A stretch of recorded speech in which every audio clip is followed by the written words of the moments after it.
Block Invest. Parlons investissement tout simplement.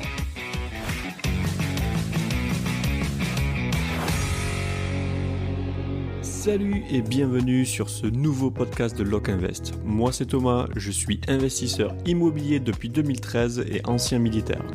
Après plusieurs années à développer mon patrimoine, je vis aujourd'hui entièrement de mes investissements qui sont principalement issus de l'immobilier. Dans ce podcast, je partage tout simplement ce que j'aurais aimé apprendre quand j'ai commencé, comment investir, obtenir des financements tout en étant au chômage, éviter les pièges qui m'ont conduit à une faillite personnelle totale et construire des revenus sur le long terme. Tu trouveras ici mes analyses, mon expérience et mon regard sur l'actualité immobilière. Alors installe-toi confortablement et bienvenue dans l'aventure Lock Invest. Et c'est encore avec un immense plaisir que je te retrouve pour ce nouveau podcast, alors que j'enregistre sous la canicule, donc je ne te promets pas un très long podcast. Je t'avoue que je suis en train d'enregistrer l'après-midi en début de soirée. Il fait actuellement 43 degrés. Force à toi si tu es sur un chantier. Je sais que vous êtes beaucoup à écouter des podcasts sur des chantiers, même si la majorité c'est en voiture. J'ai envie de te dire, là ce n'est pas vraiment le moment de travailler. Repose-toi comme tu peux. Je suppose que si tu n'as pas la clim, tu n'arrives pas à dormir non plus la nuit. Enfin bref, on est tous dans le même bateau, mais bon, j'ai promis que j'allais faire un podcast tous les 15 jours, et donc aujourd'hui, eh bien, nous sommes encore le lundi pour l'enregistrement du podcast. Donc avant de commencer le podcast, je tiens à remercier les nouveaux abonnés. Alors je vais les nommer, je tiens à remercier Mathieu R9, Bewali 2026, Adrien Domaine, Tominsa 1403, Jean-Claude Bury, Kevin Gestion, Fab Parot, alors désolé si j'écorche un peu les noms. Ensuite nous avons Baptiste Laguet, Arnaud Chaude, Marc Denis, Franck Marc Blade, Alex Capdeville, Happy Kiwi 974, bon je suppose que c'est quelqu'un de la Réunion, The Yellow Gashop et Alain Mercadi. Donc merci à vous tous de me suivre, vous êtes de plus en plus nombreux, donc je suis très content et je me dis que quelque part je fais ça pour qu'il y ait quelques personnes qui m'écoutent. Donc ce podcast fait suite au premier podcast que j'ai fait, donc c'est la partie 2 sur l'augmentation du cash flow. Alors au cas où tu n'aurais pas suivi ou tu ne te souviendrais pas, en gros, je donnais des idées pour augmenter tes bénéfices, ton cash flow tous les mois, donc trouver d'autres sources de revenus. Donc il y a des choses que tu peux implémenter absolument tout de suite et d'autres qui demandent beaucoup plus de travail, voire énormément de travail. Je te dirai à la fin sur laquelle moi je travaille actuellement, qui est celle qui me prendra le plus de boulot, mais qui me rapportera le plus. Donc, juste pour te rappeler, j'ai parlé d'acheter un bien immobilier cash pour avoir un cash flow tout de suite, vendre une formation ou du coaching, faire de l'achat-revente, acheter pour faire du garde-meuble tout simplement, ou faire du garde-meuble dans ta résidence principale, acheter à l'étranger, arrondir tes fins de mois en tant que porteur d'affaires, investir dans des actions à dividendes mais de la bonne façon, optimiser tes dépenses, ça c'est la chose que tu peux implémenter tout de suite, effectuer des remboursements de crédit, vendre l'un de tes biens immobiliers, te remettre à travailler en tant que salarié pour ensuite relever plus de dettes, ou alors faire un mi-temps si tu travailles déjà. Voilà succinctement de quoi nous avions parlé la dernière fois. Et maintenant, eh bien, je vais te donner la partie 2, sachant qu'il y a certaines parties, on pourrait faire des podcasts entiers, mais bon, je te laisse faire tes recherches toi-même. Je vais peut-être faire le point sur certaines qui paraissent floues pour certaines personnes qui ne sont pas du tout dans le business, mais généralement, les astuces que je te donne sont des choses que tu peux mettre en place très rapidement, ou alors qui pourront te rapporter énormément d'argent sur le long terme. Et parfois on s'en fait toute une montagne et parfois même on ne sait même pas que ces choses-là existent. Alors pour commencer, on va commencer très simple, plus sur des choses de pauvres au moment où tu es en train de faire faillite qui peuvent t'aider, et ensuite on va monter crescendo. Alors la première chose que l'on peut faire, c'est vendre des objets que l'on possède. C'est la première chose que j'ai effectuée quand j'ai fait faillite. C'est pour ça que je dis que c'est quelque chose auquel on peut penser, c'est quelque chose de pauvre. Même si tu n'es pas pauvre, c'est quelque chose que tu peux faire vraiment tout de suite. Moi, je me souviens, j'avais par exemple une console de jeux vidéo que j'ai revendue, je crois, pour 30 ou 50 euros, donc vraiment pour rien du tout. Alors qu'à l'époque, elle en valait déjà encore 150 voire 200 euros. J'ai vendu, je me souviens, mon frigo, ma télé.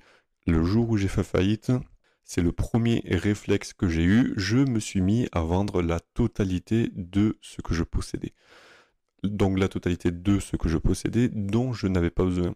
Alors c'est pareil, j'ai pu vendre frigo, micro-ondes, congélateur, c'est seulement parce que je vivais à l'armée et donc je pouvais avoir la possibilité d'être nourri et logé.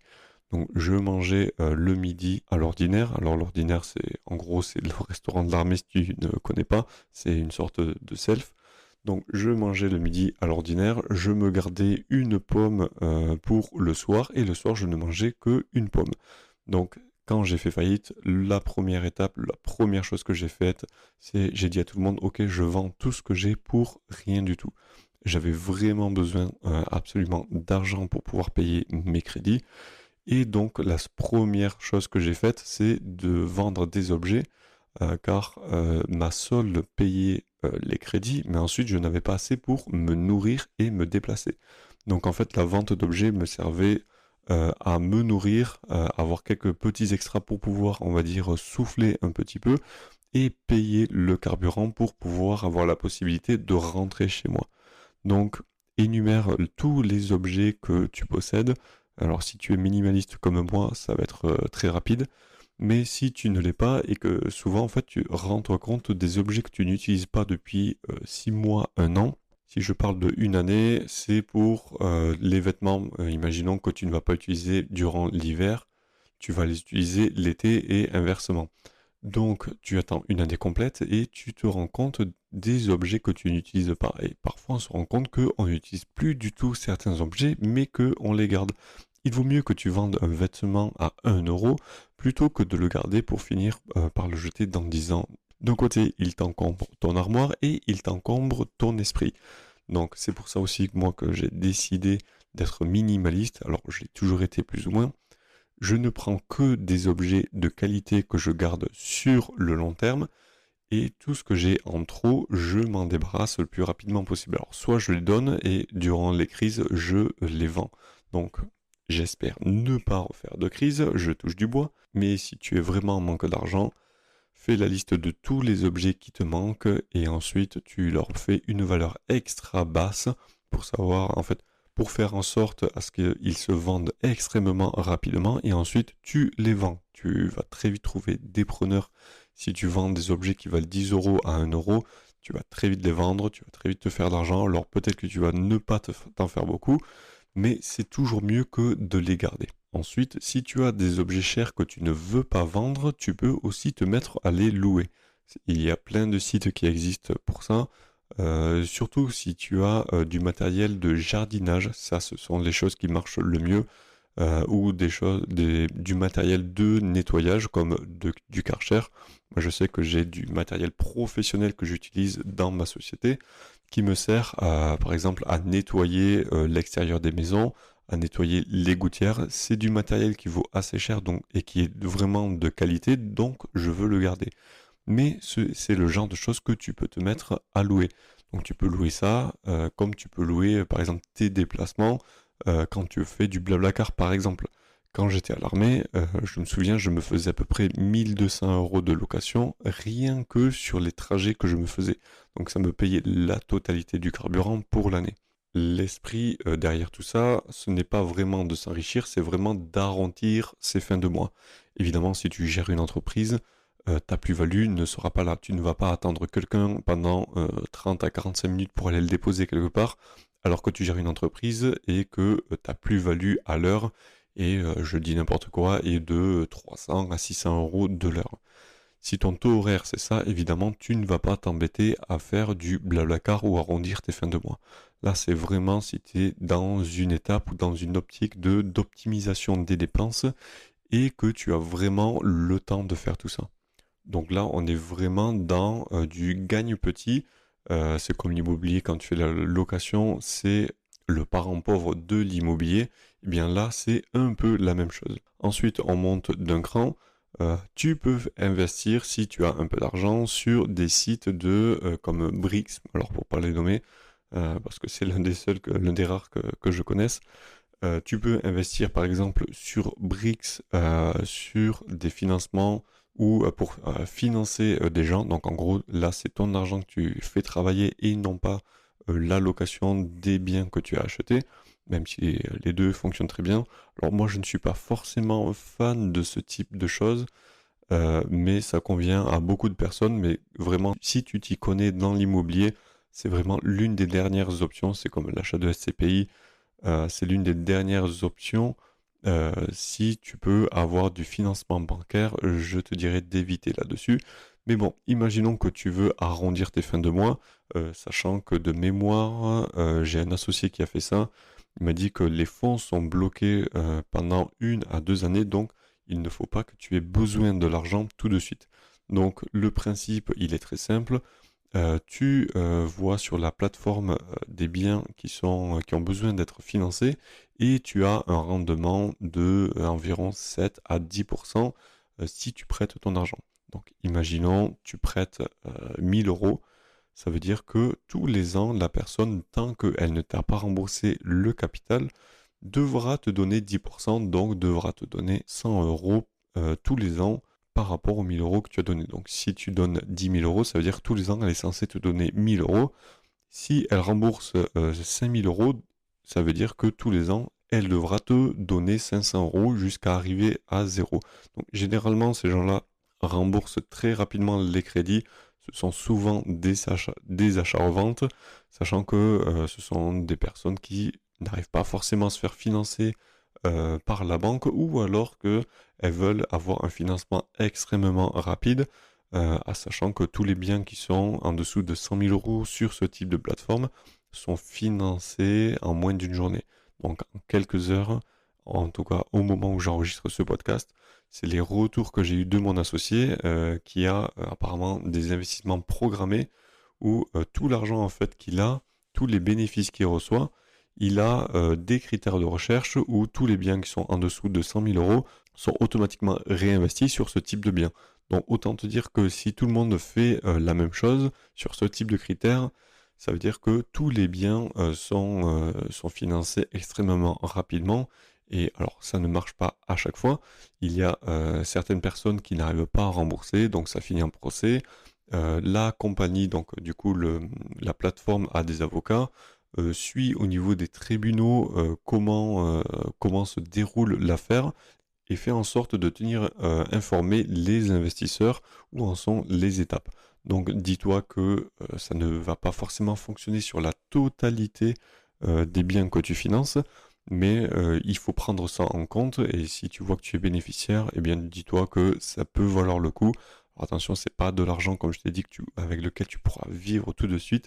Ça n'augmente pas ton cash flow tout de suite, et c'est quelque chose que tu peux faire vraiment plutôt en fin de carrière, ou alors si vraiment, comme dans le cas, tu es chef d'entreprise, ton taux horaire est très élevé, et tu as de l'argent, tu ne sais pas trop quoi en faire, tu ne sais pas comment l'investir, ou tu ne veux pas du tout t'occuper de biens immobiliers, eh bien, c'est une option que tu peux avoir. J'ai envie de te dire, c'est quelque chose que tu peux utiliser si tu n'as pas trop d'intelligence financière ou que tu n'as aucune autre option. Voilà.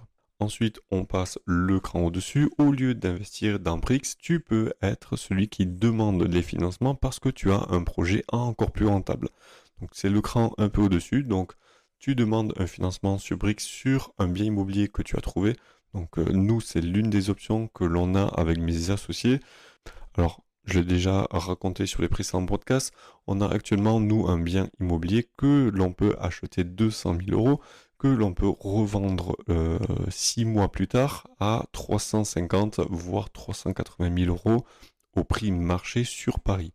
Donc ce type de bien, si on fait quelque chose à 8%, peut-être que l'on va payer énormément d'intérêts, donc en fait ça veut dire que tous les mois on va payer des intérêts à Brix, Mais le but, ce sera de le revendre le plus rapidement possible, sachant que en option alternative, nous pouvons le mettre en courte durée, sachant que parce que mes associés ont déjà des biens en courte durée sur l'immeuble voisin, on a déjà en gros toute la machine qui tourne déjà, qui peut rembourser les intérêts des investisseurs, mais Brix te dit attention, vous avez tant d'années pour le rembourser.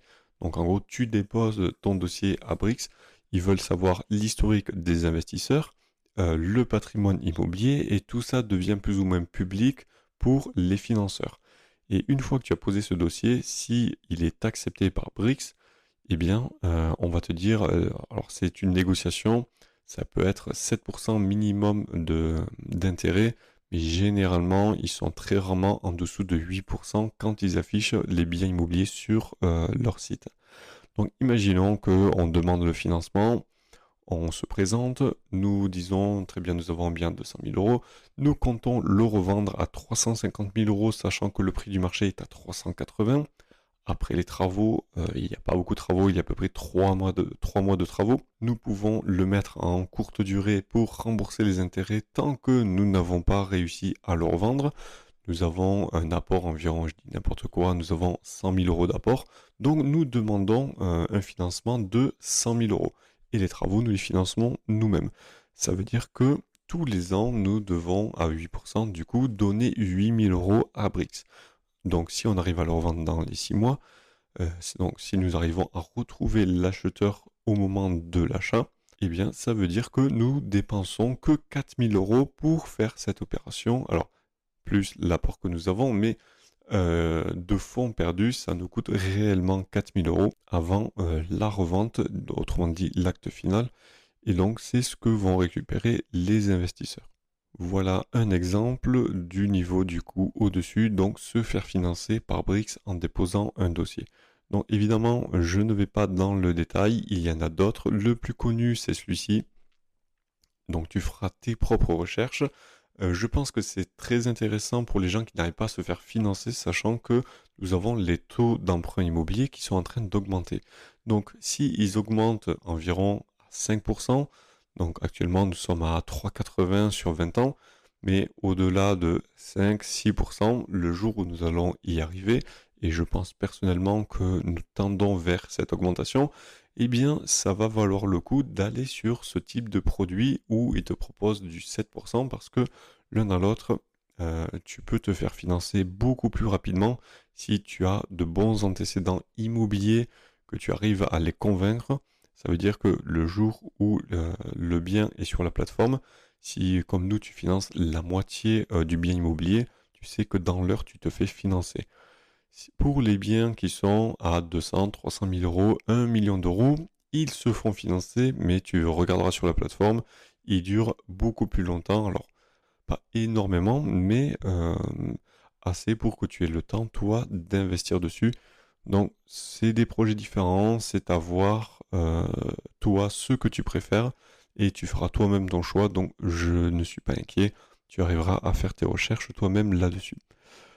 Ensuite, ah oui, quelque chose que j'avais oublié, donc là on va descendre de cran, faire des montages vidéo. Faire de l'entrepreneuriat comme du montage vidéo. C'est quelque chose que tout le monde peut faire, que tu peux apprendre très rapidement. Alors moi je me suis marqué ça sur mon carnet en plan B parce que je sais faire du montage vidéo. J'ai déjà été payé par des compagnies aériennes pour faire du montage vidéo 1000 euros la journée. Alors ça vaut le coup. Mais il faut déjà arriver à trouver des clients, avoir une machine derrière, avoir quelque chose à montrer. Voilà, alors là, c'est assez personnel, à savoir toi ce que tu sais faire personnellement. Je sais pas ce que tu sais faire, par exemple ça peut être, je sais pas, du nettoyage, du déménagement, de l'élagage, quelque chose de très simple ou quelque chose d'informatique, un programme informatique. Alors surtout qu'aujourd'hui avec l'IA, on peut créer beaucoup plus de choses facilement. Mais voilà, donc ta spécialité, une chose que tu sais faire à côté qui peut te rapporter quelques revenus. Le seul défaut là-dedans, c'est que tu n'as pas de récurrence. le problème de la plupart des choses que je te montre aussi, c'est que tu n'as pas de récurrence sur ce type de profil. Donc tout ce qui est montage vidéo ou les choses comme les achats-reventes, ce genre de choses. Là où tu auras de la récurrence, bien sûr, ce sera sur le remboursement des prix immobiliers, l'investissement sur Brix, sachant que, voilà, comme je t'ai dit, moi je trouve ça un peu dangereux. Même si tu as ton argent, en fait, c'est comme s'il était bloqué en banque pendant un certain laps de temps. Moi, les seules choses que j'aime pas, c'est avoir mon argent sur une plateforme bloquée. En cas d'urgence, j'aime avoir le pouvoir dessus et surtout le pouvoir de le débloquer quand bon me semble et de ne pas l'avoir bloqué sur plusieurs années, sauf si vraiment c'est un énorme projet que j'ai en cours. Ensuite, en parlant d'entreprise, tu peux aider à optimiser les coûts d'une entreprise. Donc à optimiser soit le fait d'acquérir des clients, donc d'augmenter le chiffre d'affaires d'une entreprise, ou alors à optimiser des coûts pour qu'ils aient moins de dépenses. Donc si tu sais faire ce genre de choses, négocier des assurances, faire une analyse du bilan en disant ok là on peut négocier l'eau et l'électricité, tu vois, c'est plein de petits détails, mais les chefs d'entreprise n'y pensent jamais, ils n'ont jamais le temps, ils sont toujours sur la vente. La majorité du temps, ils sont vraiment dans l'optique de regarder comment vendre aux clients, comment optimiser les biens, mais ils n'optimisent pas forcément les coûts qu'ils ont à côté. Donc si tu leur dis, écoutez, je vous propose d'analyser votre entreprise, je regarde combien est-ce que je peux vous faire économiser. Une fois que j'ai trouvé combien je peux vous faire optimiser, je prends 10% de ce que je vous fais optimiser. Imaginons que tu dises, ok, votre entreprise, sur une année, je peux lui faire économiser, je dis n'importe quoi, 15 000 euros. Ok. Si je vous aide à optimiser, donc je m'occupe de tout, de faire les appels aux clients, aux fournisseurs et tout ça, je vous fais économiser 15 000 euros. Par contre, ma commission, c'est 10%, donc c'est 1 500 euros pour une année. Tu vas voir une entreprise et tu lui dis, très bien, laissez-moi analyser gratuitement votre entreprise. J'analyse les bilans, donc vous signez un engagement de confidentialité. En échange, je garde toutes les informations pour moi. Par contre, je l'analyse et si je trouve des points ou sur lesquels je peux vous faire gagner de l'argent du coup à vie, négocier des contrats à votre place, je prends 10% sur une année de ce que j'ai réussi à vous faire économiser. Tu analyses les bilans, si tu sais les analyser, bien sûr, il faut avoir quelques compétences, mais rien de grave, tu peux vraiment le faire toi-même. Tu regardes les assurances qui payent, les forfaits téléphone, l'eau, tu auras tous les fournisseurs d'électricité, tu regardes les logiciels qui sont utilisés, donc vraiment c'est un audit complet de l'entreprise. Et imaginons voilà, que tu dises, voilà, moi je peux vous faire économiser 15 000 euros tous les ans. Du coup, moi je prends 10% de cette somme, donc je prends 1 500 euros et je m'en occupe. Évidemment, tu vas voir quelqu'un, tu lui dis que tu lui fais économiser 15 000 euros en échange de 1 500 euros, il va te dire, bon ben banco, voilà, je te signe et une fois que moi, mon travail, à la fin du mois, tout sera calé, tout sera fait, les optimisations des banques, j'aurai appelé tout le monde. Évidemment, ben écoute, voilà, moi, je te signe le devis. Une fois que ton boulot il est fait, évidemment, je suis prêt à te payer 1 500 euros si tu me fais gagner 15 000 euros derrière. Et c'est des entreprises sur lesquelles tu peux multiplier évidemment ton chiffre d'affaires. Après, tu peux même apprendre ça à des personnes qui vont utiliser tes informations, du coup tes analyses, pour pouvoir optimiser les entreprises. Ou alors tu peux même carrément toi, trouver où c'est que tu optimises l'entreprise, tu fais la liste des gens à appeler, par exemple les banques, les fournisseurs, et ensuite tu peux embaucher quelqu'un pour qu'il fasse ce boulot à ta place. Et donc en fait, la personne va s'occuper du coup de résilier des contrats, d'en ouvrir d'autres, avec un mandat de gestion par l'entreprise. Et toi, à côté, eh bien, tout ce que tu as à faire, c'est d'aller voir l'entreprise suivante et de faire la même chose. Imaginons que tu arrives à faire 10 entreprises avec un panier moyen de 1 500 euros, ça veut dire que tu as gagné 15 000 euros brut. Donc ces 15 000 euros, c'est assez pour embaucher quelqu'un qui, lui, va te faire tout l'administratif. L'administratif, c'est la première chose que tu vas déléguer dans ton entreprise. Et donc, rien qu'en optimisant et augmentant le panier moyen, voire même en trouvant de nouveaux clients, l'entreprise, à partir du moment où elle est gagnante, elle sera prête à t'embaucher pour ce genre de choses. Donc, aussi bien optimiser que augmenter son chiffre d'affaires avec des nouveaux canaux, des clients, ouvrir un site internet. Il n'y a pas longtemps, j'ai vu une entreprise qui a été rachetée. la personne, ça fait 50 ans que l'entreprise tourne, elle n'a pas de site internet. Tous ses clients, c'est du bouche à oreille, elle fait plus de 1 million d'euros à l'année sans site internet. Tu vois, c'est quelque chose de très simple, mais c'est le genre d'entreprise un peu de boomer, on va dire, qui ne veut pas forcément se développer, qui n'a pas cherché à se développer, qui a suivi les choses au fil de l'eau, qui s'est entourée un peu comme elle pouvait, mais qui n'a pas eu cette vision long terme de rachat d'entreprise, de développement que tu peux aider à optimiser très facilement. Alors généralement ces accompagnements, si tu veux un prix marché, une boîte qui fait 1 million d'euros, si tu as une équipe derrière toi qui s'y connaît, c'est quelque chose que tu factures en moyenne 5 000 euros par mois par entreprise. Voilà. C'est une moyenne marché, comme ça tu as le prix. Donc si tu vas aller voir pour les petites entreprises, même si c'est juste pour l'optimisation, on va dire que à 1 500 euros, 2 000 euros, ce sera ton panier moyen que tu auras si tu débutes dans ce type d'accompagnement. Ensuite, astuce suivante pour augmenter ton cash flow. Donc là, on part sur le niveau encore au-dessus, c'est le rachat de parts de SCI. Donc le rachat de parts de SCI, j'en avais déjà parlé, je vais en reparler rapidement parce que je pense qu'il y a une opportunité en ce moment. Tu peux avoir des associés qui ne s'entendent plus, donc c'est comme un divorce, qui ont fait des crédits il y a quelques années, qui ont environ, je dis n'importe quoi, ils ont acheté ça 200 000 euros, ils ont remboursé 50 000 euros et ils ont des taux d'intérêt à 1, à 2, 3%.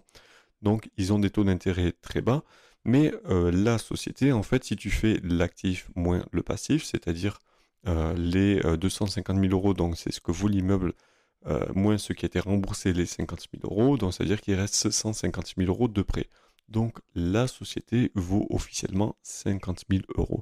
Et ça veut dire que tu peux racheter des SCI, des biens immobiliers, en utilisant seulement les 50 000 euros comme apport. Imaginons que tu trouves un deuxième associé ou un troisième, vous divisez par le nombre de parts. Imaginons, allez, on va faire un truc simple, tu trouves 4 autres associés. Donc ça veut dire que vous êtes 5. Vous rachetez cette SCI, vous mettez 10 000 euros chacun.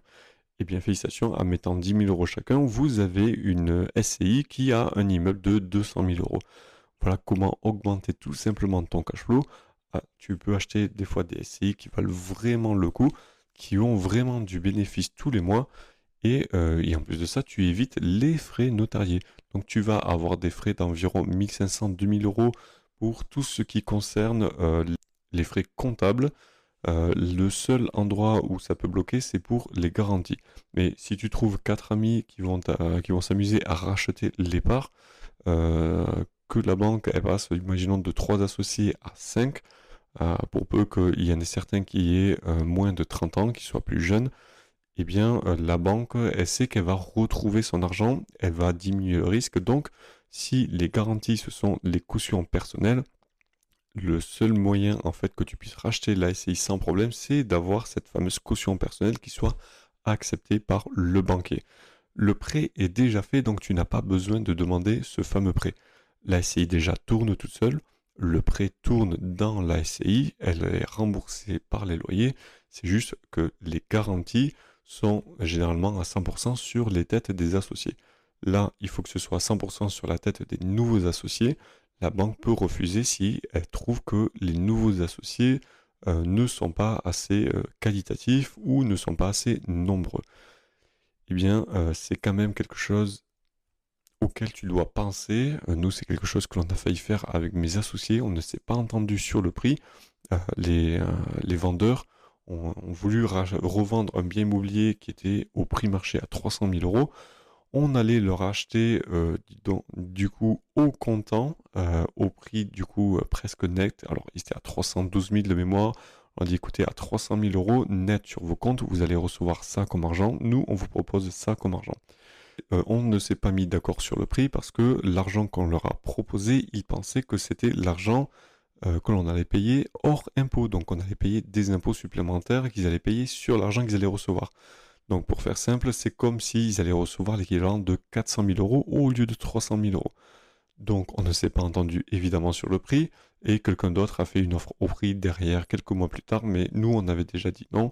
Alors c'était quand même une bonne affaire, mais au prix où ils demandaient. Et évidemment, nous, on était sur d'autres projets beaucoup plus rentables, donc évidemment, on a refusé. Mais si tu veux acheter des biens immobiliers, surtout des biens qui ont été achetés après Covid, donc sur les 3-4 dernières années, qui ont des taux assez bas et qui ont fait des prêts très longs, eh bien, si tu as quelqu'un qui a fait sur une SCI un prêt sur 25 ans et qu'il lui reste encore 20 ans à payer, ça veut dire que sur les 5 premières années, il n'a pas remboursé grand-chose. Donc, ça veut dire que la SCI est encore très endettée, ce qui veut dire que l'apport que tu vas mettre est très bas. Et dans une SCI, si tu achètes surtout avec des associés, tu vas acheter pour pas grand-chose. Donc, tu peux racheter des biens immobiliers, toujours avec des taux à 1%, sans les frais de notaire. Donc en fait, tu gagnes absolument sur tous les tableaux. Il n'y a que la banque sur les garanties qui peut te bloquer. Voilà. Donc j'espère avoir été assez clair. Si tu as des questions là-dessus, évidemment, tu n'hésites pas à me les poser. Et maintenant, on va passer sur la dernière partie pour augmenter ton cash flow. Pour moi, c'est la meilleure. C'est celle sur laquelle je suis actuellement.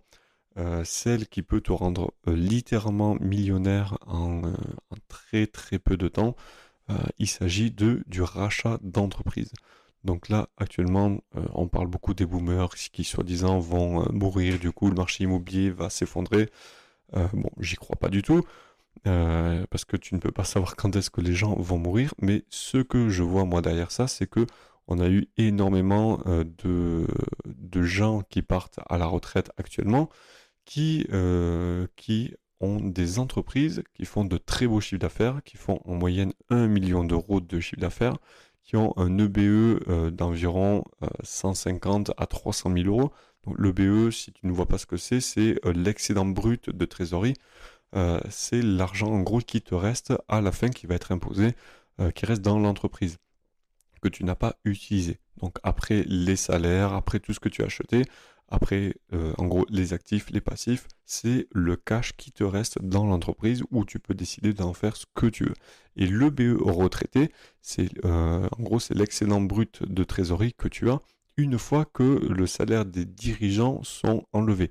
Donc tu peux avoir un EBE, imaginons, de 180 000 euros, et si tu sors le salaire des dirigeants, parce que souvent ils aiment bien se verser de beaux salaires, eh bien tu peux des fois pratiquement doubler cet EBE, donc ça veut dire que tu as 180 000 euros de plus. Et toi, en fait, si tu veux vraiment développer ce type d'entreprise, eh bien il suffit déjà, de les racheter, mais ensuite de ne pas forcément te verser le même salaire. Imaginons que tu te verses que la moitié, donc tu te verses que 90 000 euros à l'année, donc c'est déjà quand même un très beau salaire, même si c'est chargé.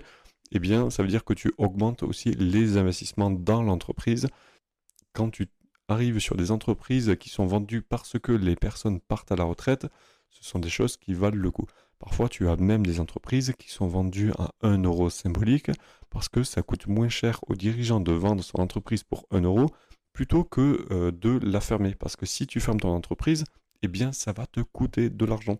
Et donc, tout le cash que tu as dans l'entreprise, eh bien, tu vas l'utiliser pour le licenciement économique. Donc, imaginons que tu dois payer quelqu'un qui va partir à la retraite, mais évidemment, licenciement économique, donc quelqu'un qui est plutôt âgé, qui a plutôt plus de entre 50 et 60 ans, eh bien, tu vas casquer au moment de la fermeture de l'entreprise parce que c'est un licenciement économique. Et donc là, ça va te coûter peut-être 20 à 60 000 euros que tu vas dépenser pour une personne. Et donc, si tu as beaucoup de salariés, parfois, ben, en fait, tu te rends compte que tu peux même pas fermer l'entreprise parce que ça te coûte trop cher. Donc, il vaut mieux la vendre au rabais pour pas grand-chose. Et actuellement, le système français est fait de sorte que, eh bien, là, tout le monde a peur des entreprises. Toutes, il y en a énormément qui ferment suite à l'inflation et tout ce qui se passe dans le monde. Et le point numéro 1 dont on ne te parle pas vraiment dans les journaux, alors en ce moment je ne regarde plus vraiment l'actualité, mais ce sont les impôts. Les impôts, les taxes qui sont en train d'asphyxier nos entreprises françaises, et donc elles sont toutes en train de fermer. Et donc ce type d'entreprise qui ferme seulement parce que le dirigeant part à la retraite, ce sont des opportunités. Et actuellement, moi j'en ai à peu près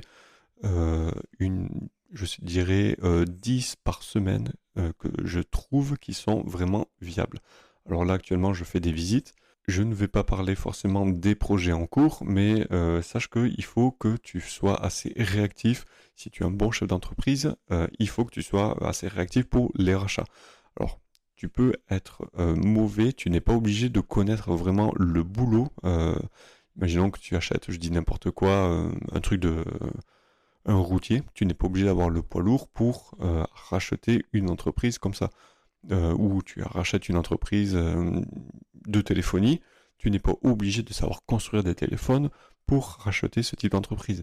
Toi, ce que tu dois savoir faire, c'est savoir vraiment t'entourer et mettre de bonnes équipes à la tête de tes entreprises pour qu'elles puissent tourner toutes seules. Là, actuellement, j'ai des entreprises en vue.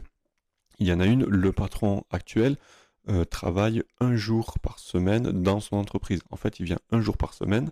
Il s'occupe apparemment un peu de l'administratif, un peu de regarder les équipes, de les manager, dire ok, les objectifs cette semaine c'est ça, et ensuite tu ne la revois pas, cette personne, durant toute la semaine. Donc c'est une entreprise qui est facilement vendable et scalable parce que tu travailles qu'un jour par semaine. Alors ne me fais pas dire ce que j'ai pas dit, tu as toujours des choses à faire. En cas de problème, c'est toi qui es responsable.